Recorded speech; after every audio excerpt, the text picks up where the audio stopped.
So I know you have all probably have seen this video somewhere on social media, probably shared by one of your favorite content creators, whether it's on X, Instagram, TikTok. This video is insane. It is by somebody known as T-Bell Cardhouse, and we're going to talk about it today because if you guys don't know, I do run a small card business myself. You know how many ETBs I was allocated for my distributor? Two. Two ETBs. You know what I'm doing every month? Buying bullshit like EX battle decks, buying bullshit like battle academies, buying bullshit TCGs that nobody wants like Dragon Ball Fusion World and Digimon, stuff that is just sitting in their warehouses. And somehow this guy right here ended up with 500 ETBs. And that's not even including all of the countless WhatNot streamers that have had dozens to hundreds of ETBs available to break. And for some reason, we're not seeing a lot of card shops show that they have received this product yet. Not a lot of your LGSs, not a lot of your big businesses. This is strictly live breakers that are having this product early. We're seeing TikTok breakers and WhatNot breakers have this product early. And a lot of the community is asking why. And while today's videos are going to be assumptions and not claims, I'm kind of just going to theorize what I think is happening and who I think is really to blame or who I think can step in and solve these issues. So 500 ETBs, let's just say, just basing off the rounded number with all the other WhatNot streamers that have this product, this is at least a minimum, right? A minimum of 1500 ETBs that is just floating around, not going to stores, not going to proper businesses. And I know what you're thinking. Well, maybe this guy is a proper business. The problem is he says he is an LLC, right? Or at least I think I seen that somewhere that this person's an LLC. But you cannot find his LLC no matter what you look up. If you look up his TikTok, you got no information on this person officially owning a business. Their TikTok is not very active. They don't have a lot of videos, as you can see. I scroll down.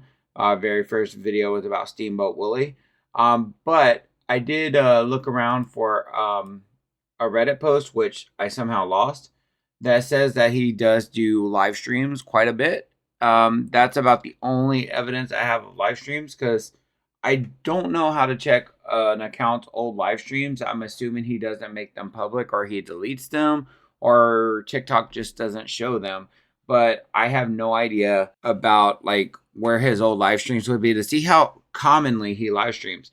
The one thing that the Reddit comment did say that I wanted to point out is that there are 4 people involved in this. Apparently they stream daily and apparently they charge a little bit more, but people are willing to pay that because he gets thousands of viewers. So this is going to kind of go around to my theory. And the reason why I say this is because I was looking at like stuff this guy sells online and you can't find anything besides a website that was created in 2025 with no products listed on it. And this website, it looks like one of those websites that if I was to look at it, I would think it was a scam. Like I would never shop here, right? Even if it had Pokemon products. The logo is very amateur. I believe I know what website. It was a font creator website that he probably made this font with because it's the same exact font I would use back when I would make YouTube videos back in like 2016. It's an old website. The logo is just a Blastoise with T-Bell written in it. So I started thinking, like, how is this happening? How are these streamers ending up with so much product, but all these like actual businesses, all these play stores, all these stores that have to take on all of this like bullshit product? Why are they not getting anything? Why are these stores that have been in business 20 years getting 10 ETBs, maybe 20 max? But then you got streamers that are popping off with hundreds of ETBs or dozens of ETBs if they're like a lower end streamer, and they're getting them 2 weeks early. A lot of people are thinking there's a few theories shooting out there. First and foremost, theft. I've seen the theory of they buy them from overseas, but I'm confused on how they would buy English products overseas and still get them before the English market sees them. That theory, I think is just asinine. I don't think it makes any sense because if you got a product that is sitting across the ocean or is selling across the ocean is and is somehow making its way back here. I just don't realistically seeing it coming back so much earlier than English products hit stores, right? The other theories are they're stolen products, but the problem is this many products being stolen? I don't know if that's the case. Like, I don't know if Pokemon wouldn't be investigating that. I don't know if nobody would have noticed that thousands upon thousands of dollars of product is going missing. I mean, it could be the case, right? But I don't know if that would be the case. That one is kind of strange. And then the last theory is that these content creators, these TikTokers, these live breakers are getting distro relationships, and because they're able to spend so much money, distros are throwing all their product their way. Out of all the theories that are out there, I'm starting to think this one's a little bit true. And the main reason why this is in my head is because of a content creator on YouTube that actually got reached out to by a distributor. The information I'm taking is coming from PokeNE's videos. I watch PokeNE, and he has made the mention that this content creator, Nostalgianomics, has now built a distro relationship. A distributor reached out to them and helped establish that relationship. You know, the same distributors that shut down anybody who wanted to become an online shop. So that way, instead, they were trying to say only brick and mortars.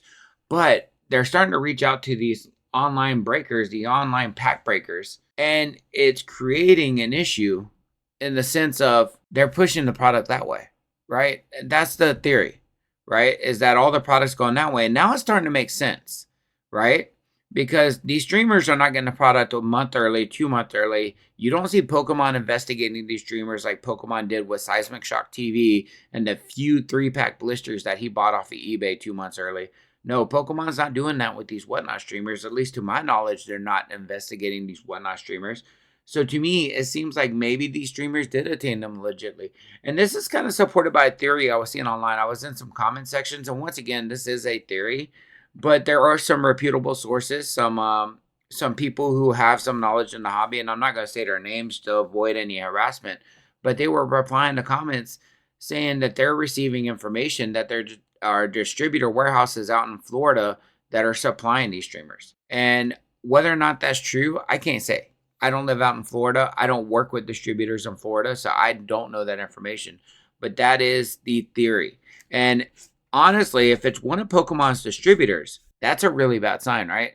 First and foremost, I am a firm supporter now that Pokemon should directly distribute their product to businesses instead of relying on middlemen distributors. The middlemen distributors in the past few years have taken advantage and just fucked over LGSs. And I think Pokemon themselves should absolutely take control of that distribution process. They can also set controls on things like selling at MSRP. Hey, if we get you selling above MSRP, we'll quit sending you product. They can also control how shops tend to break street date. They can control that, right? Hey, they can control if they want to make it to where you got to be a brick and mortar now to start selling product. Those would be some healthy benefits to the Pokemon hobby, especially with Pokemon focusing a lot on sending product to big box, right? If you want your product in physical stores instead of being moved around online and all that craziness that goes on with the online market, that may be a solution. That's been the big thing I've been thinking, right? Because if you got Nostalgianomics, who, if you look, he's not a business, right? Like, he's a content creator who does live breaks. To my knowledge, I'm looking through his website. I just see pack breaks that are coming up, and it looks like he does them once a week. No hate on that. Now, I'm not hating on it, just to make that clear, but I don't see anything else besides that. I go to his eBay and only got a few items here, and it's mostly ETB promos, which, to be fair, it looks like maybe he got some of these promos from breaking down ETBs for pack breaks. And then he's got a couple of other nice collectible items. The Ruby version's really cool. That would be something cool to have as a collector. But if we go to his sold items, right? Sure, he has a few things, like he sold a sealed booster case of Surging Sparks, and he's been selling some promos, but we don't see a lot of sealed product here. We do see a lot of graded cards. We see a lot of the giant bundles of ETB sleeves. So to me, it feels like maybe he was picking up ETBs from this distributor, breaking them down, and using them for pack breaks. And it seems like distributors don't have a problem working with these content creators who do pack breaks now. Also, I want to point out that his TCG player only has one booster box listed. It's a Furious Fist booster box. So you see here that Nostalgianomics is not using any of these products he might be getting from distributors. And once again, I try to find his video where he might admit that he's got a distributor now. I don't know where to find that. It's hard to find that information because I don't watch him. You see, I'm not subscribed. I'm just taking this information directly from Pokene. If Nostalgianomics at 22,000 subscribers was able to get a distributor relationship, what's to say distributors aren't reaching out to accounts with 300, 400,000 followers on WhatNot or on TikTok that are doing weekly live streams? What's to say these distributors don't have employees out there dedicated to finding live streamers that they can move product to, live streamers that are charging way over market that they can get a markup from? Because think about it, right? If those distributors, they're not going to sell to an LGS, somebody that might report them selling $50, $60, $70 ETBs on new release, right? ETBs should be about $30 to $31 from distributors. But if they got a live streamer, a pack breaker who's going to charge $23 a pack and make $200, $220 in ETB, and then they say, hey, we'll sell you 500 ETBs at 70 a piece, it's making a lot of sense, right? That live streamer's not going to report them because that live streamer is about to make $70,000 off of those ETBs. But that distributor just made, $35,000 off of ETBs they would have gotten, $10,000 off of originally? It's capitalism at its finest. And don't get me wrong, I don't hate on capitalism. I'm not somebody who's going to sit here and trash capitalism.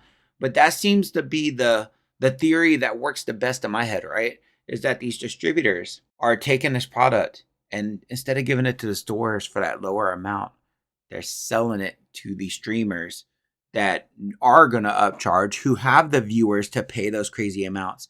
And the streamers are going to buy a ton of that product because this guy isn't going to want 80 packs for his live stream. He's going to want hundreds. He's going to want thousands of packs because he's got those thousands of viewers that are going to keep buying and they're going to keep paying those $24 per pack prices. So if you got distributors who reach out to these content creators, send one of their employees to do so, and they're selling this product, when these hot sets release, they know the money is going to be with these streamers and not the LGSs. The LGSs aren't going to agree to pay on new release $80, $90 for an ETB that's MSRP $49.99. But live breakers will, right? Guys, this is all just a theory, right? I'm being conspiracy theory James here. I'm just, my mind's shooting right now with all this information that is coming out, all these crazy things coming out with this set. But it makes a lot of sense. I think you got to agree with me, right? It makes a lot of sense that instead of these theories of distributors holding back products and hiding them in their warehouses until they can benefit off the market, and all these theories of stolen product, which to me don't make no sense since it's so close to release, and distributors would probably be pissed off if they had this much product stolen from them, whether it's off the truck or elsewhere, or Pokemon would be so pissed off if they had this much product stolen from them. And I don't think these guys would risk that much prison time for that much money, right? It makes the most sense that distributors are selling this product to these WhatNot streamers, giving it to them early so they can break it, probably just with the agreement that these WhatNot streamers won't ship the orders out until release date, maybe, or street date. This makes the most sense to me. And if there's some people out there that are reputable sources in the hobby making these claims that there is a distributor in Florida that they're sure of is doing this, I don't know. This is where I'm going to say that I think, and I've been saying this for the past couple weeks, I think when Pokemon gets hot, there's a problem with distribution. I think distribution has a major problem right now where these distributors are not forced by Pokemon to sell at the wholesale price. I think Pokemon needs to hammer down on these distributors that they need to sell at wholesale prices and they should provide Pokemon their numbers when they sell. I think there needs to be some kind of control by Pokemon sit on these distributors. And that's where I think the fault kind of lies, is on Pokemon themselves. Because if my theory is true, if these content creators are actually getting products from distributors, whether it's being backdoored or whether they're just doing shady dealings and moving most of their product to the online market, no matter what, it's up to Pokemon to fix it. Because let's be real, guys, if most of the product is getting moved to your WhatNot breakers, if you want to get into the card game, where are you going to play? These shops need these products to survive. If you want the sealed product for yourself, where are you going to find it? If these breakers are breaking them all on stream, you're paying extra money to gamble for no good reason, but you don't get the benefit of ripping the packs yourself, right? And once again, I'm not hating on breakers. I like to do pack breaks too. I love to break packs open on stream. Hell, half of my videos are pack breaks on this channel. But the thing is it's just a big issue overall and it's very concerning for LGSs who cannot get much of this product. But you got a 4-man online TikTok account that has 500 ETBs. Like, how? Why? What happened here where this guy got probably cases upon cases of ETBs that should have been allocated to brick and mortar tournament play stores that have players, that have collectors that come in and rely on them to find the newest products so that way they can enjoy the hobby they love? What happened? And that's a question that only Pokemon can answer by Pokemon taking action. A lot of people are saying Pokemon needs to just print more and end it all. But I don't think that'll solve the issue if there's underlying issues like this right now. No, Pokemon needs to get with all their distributors and find out what the fuck is going on and take action there. Because we're not going to heal as a community, and this will only keep happening every time we have something hot if Pokemon doesn't step in. Because here's the thing, right? And I posted this on X not too long ago. Most businesses were getting 75% to 100% of their allocations for every previous Pokemon set. Hell, even when 151 came out, most businesses got much more than their allocations now. A lot of businesses got less than 5% of their allocations for Prismatic. And you cannot convince me that there are that many sports card shops and that many bookstores that have distributor accounts with distributors that carry trading card games that weren't already ordering Pokemon. You cannot convince me that there was that many accounts that all of a sudden magically wanted Pokemon and the distributors willingly gave them allocations. That every store that loved Pokemon went from 75, 80, 90% of their allocations received down to 5%. There's no way I can wholeheartedly believe that that's the case. I don't think that was the case. I don't think Pokemon just all of a sudden underprinted their hottest upcoming specialty set, but they have been printing everything else like crazy. Even Surging Sparks, before Pikachu was a $500 card, I got like 75%, 80% of my Surging Sparks allocations. The only thing I got allocated on was I didn't receive one booster, or not booster bundle. I didn't receive one 3-pack blister. Out of all my 3-pack blisters, for some reason, they gave me 23 out of 24 in a case out of my multiple cases. I didn't receive like 15 of my booster bundles. I received all the booster boxes I requested. I received the sleeve boosters I requested. I received all the check lanes I requested. I received 99% of the 3-packs I requested. I received all the ETBs I requested. You can't tell me that the next set right after that, all of a sudden the allocations are the product available so bad that stores are cut down to 5%. That Pokemon underprinted so bad that these stores are cut down. There's just no way you can convince me that from one set to another, we have that much of a massive dip. Hell, the few times in history that I've witnessed personally of Pokemon underprinting, it still didn't drop down that low. When Pokemon went from a set that was highly overprinted and did a shorter print run and less product, it was still not that low. Team Up was not that unavailable. Ultra Prism was not that unavailable. And these were two sets that did not have print runs as large as the sets before them. Even then, it wasn't this massive of a drop. A lot of people said Pokemon doesn't pay attention to the secondary market. I'll call bullshit on that. I think they notice. And I think Pokemon knows for a fact. And there's a reason why this set is themed after Eevee and Evolutions. Pokemon knows Evolution sell. There's no way in hell Pokemon was going to let this set be underprinted. This set wasn't underprinted. And I wholeheartedly believe that. This set was not underprinted. Instead, most of the product is going to wind up in the hands of these streamers. And we're going to see more and more WhatNot streamers with massive amounts of these products while these stores struggle. And these distributors are going to wholeheartedly fuck their stores.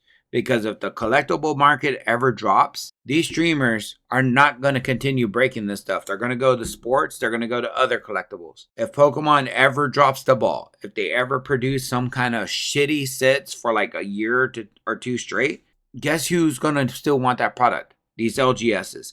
But if you can't provide these LGSs product, they're going to close. It's frustrating, right?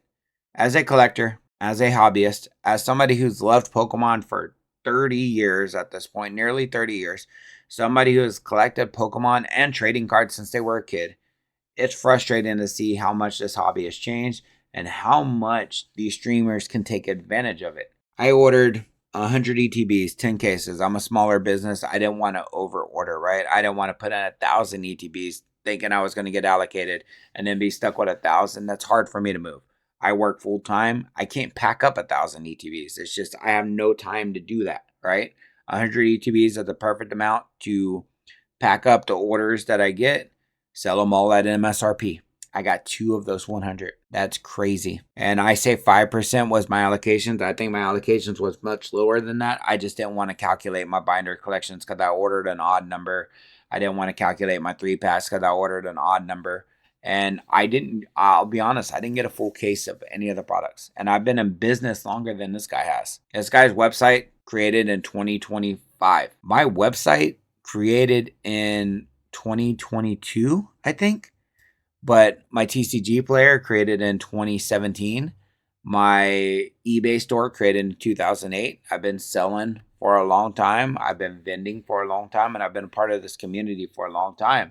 And it just sucks knowing that because I'm not streaming on WhatNot and because I'm not taking advantage of people's gambling addictions, or because I'm not streaming on TikTok and taking advantage of gambler addictions, my distributor is not allocating me the proper stuff. And it's really frustrating as somebody who wholeheartedly believes in the idea of selling at MSRP that I don't take advantage of the market to continue building my revenue. Like my ATBs, I still sold them to the people I gave them to for $50. And it sucks because part of me is starting to regret not selling them for market, right? And now it feels like in order to compete in the space, you got to be as predatory as possible. And a lot of shops, a lot of businesses that are community driven, that love this community, don't want to do that. But you see the people that do become predatory somehow still get business. There are people out there willing, with that dumb money, are willing to pay $23 a pack 3 days, 4 days before release. People are taking advantage of that. And I don't even blame this guy, right? He's making money and it's something I would do, right? I would make money too if I could. The thing is there's something going on in between all of this that is just fucking over legitimate businesses and helping out people who are able to take advantage of the market when it's the most vulnerable. And I think that's where everybody is getting kind of frustrated. And I don't know where we go from here, right? I don't know how Pokemon really fixes this without putting a hammer down on distributors, because I wholeheartedly believe, with everything that I know about this hobby, my years of experience, I wholeheartedly believe this is on distributors. I don't think it's on WhatNot streamers. I don't think it's on the community. I don't think it's even on the scalpers. I think wholeheartedly issues like this that we're seeing in this video are directly related to distributors and what distributors are doing that other people don't know. And I think we're not going to find out this information until somebody reveals it or leaks it because they get pissed off, they got fired from their job or something like that, but they were part of this operation and they leak it out to the public, maybe through a Reddit post anonymously or something like that. And I think we won't find out this information until that happens. But I do think that there's going to be repercussions to this. And I'm really hoping that these distributors aren't doing this. And I really hope that I'm just making up some kind of wild conspiracy theory. But I wholeheartedly believe that there is something going on with distributors that is just screwing up everything for the Pokemon hobby right now. And I think it's distributor greed. I think these companies are really trying to make money too. And I think it's just screwing over everybody. Anyways, guys, that's it for today's video. I know it was a little bit long. I know it was a little bit rambly. I know it was a little bit heated at points, because clearly you can probably tell that I do have passion for this hobby and some things like this do irritate me. But with that being said, guys, let me know down in the comment section below, what are your thoughts and opinions on everything I just talked about today? Do you think it's a distributor issue? Do you think it's a Pokemon issue? Do you think these guys, these WhatNot streamers, are actually stealing the product or buying stolen product? Or do you think it's something else that might I might have missed over? Or do you think it's just maybe he bought it at all and just Walmart sent him his stuff early and nobody else? Who knows? We'll have to wait and see. Hopefully this community heals. Hopefully everybody is able to get this product at MSRP down the line. I think it would be lovely if everybody was able to get this product, enjoy it, and have fun with it like it should be. But with that being said, guys, I'll catch you on the next video. Remember to keep it classy and stay awesome.